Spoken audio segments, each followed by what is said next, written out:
Sir sir అసలు ఈ brick work patterns ఏంటి? ఒక్కొక్కరు ఒకలా పెడుతూ ఉంటారు. మనం ఇలా ఎందుకు పెట్టాము?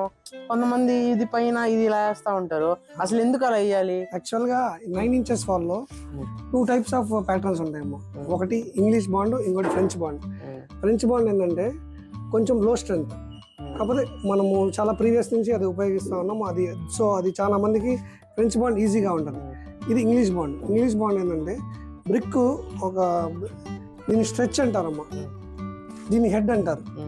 ఈ హెడ్ ఆల్టర్నేట్గా వేసుకోవాలా. ఇప్పుడు హెడ్ వేసావు, నెక్స్ట్ స్ట్రెచ్ చేయాలా. ఆ లైన్ ఒకే హెడ్స్ ఒకటే ఉండాలి. స్ట్రెచ్ చేస్తే ఆ లైన్ మొత్తం స్ట్రెచ్ చేసే ఉండాలి. ఒకసారి ఇక్కడ చెక్ చేయి, మనం బ్రిక్ వర్క్లో ఇదంతా ఆల్టర్నేట్గా ఉందో లేదో చూడు. ఇక్కడ చూడు, ఇదంతా హెడ్స్ అన్ని ఒక లైన్, స్ట్రెచెస్ అన్ని ఒక లైన్, మళ్ళీ ఆల్టర్నేట్ హెడ్స్, మళ్ళీ స్ట్రెచెస్. ఇక్కడ చూడు క్లియర్గా ఉంది. స్ట్రెచ్, హెడ్, స్ట్రెచ్, హెడ్ కనిపిస్తూ ఉంది. ఫస్ట్ లైన్ మాత్రం హెడ్ వేసుకోవాలి.